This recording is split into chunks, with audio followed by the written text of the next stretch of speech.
tapos hindi naman kayang alagaan ng mga hayop.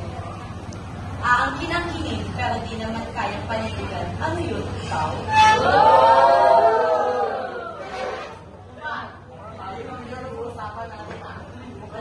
Sigurado, kaligtasan nila kapag ikukulang at pagkakaitan sila.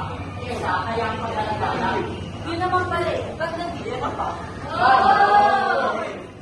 Bakit kasi kailangan dito ikulong yung mga tao? Give them freedom. Pakawalan nyo na lang. Total, doon naman kayo magaling, di ba? Yan! Ganyan kayo mga babae. Kapag kinakawalan kayo, kayo ang kawawa. Pero, kami lagi may kasalanan. Kaya, ano ba yung pinag-uusapan natin? Okay, let's take your name for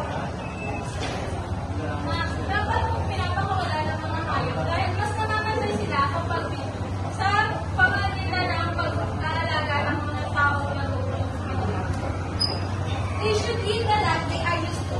Huwag ikulong kung ayaw magpakulong. Huwag angkinin kung di kayang panindigan. Basta na, we beg to disagree because we are protecting animals to ensure their safety. Both of you have a good point. So let's just discuss goodbye, class.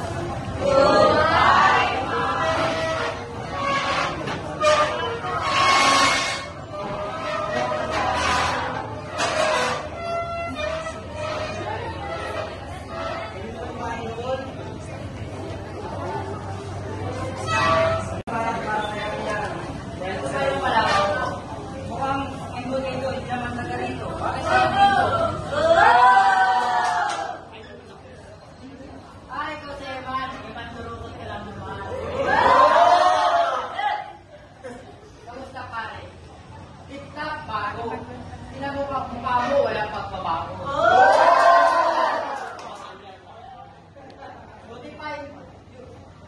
Buti pa, bibig mo, madami na lang. Yan mga utak mo, walang naman.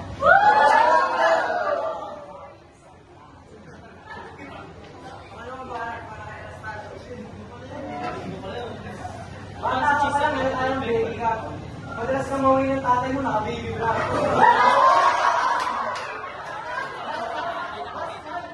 Anak, sa kawan hindi na nag-split ako yung natay ka ba? Kasi dati ang bit mo nung bata ka pa, nung nag-gila tayo, visit ka rin. Kaya mo dito, kuya. Tapos ka po, magkumuha ng basura. Kaya mo talaga sa tuwing nakikita kita, huwag ka nag-daydream. Uy, sisino nanay mo, may laki na sa cycling. Ang payat na katawan, parang araw-araw.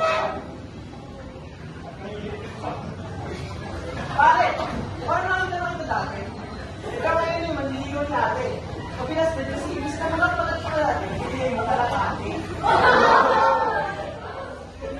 Wala sa'yo mahihindab kahit babae may bayan. Naranasan mo na mabuhay ng babae pag inakahablit ka ng bago. Hoy, bago matapos sa lahat, ito lang ang masasabi ko sa'yo, pagkakalo sa pagkakamanata. Huwag ka na umasa pa at magpapansin sa kanya dahil wala ka naman sa kanya, higit na sa iyong mga pantasya.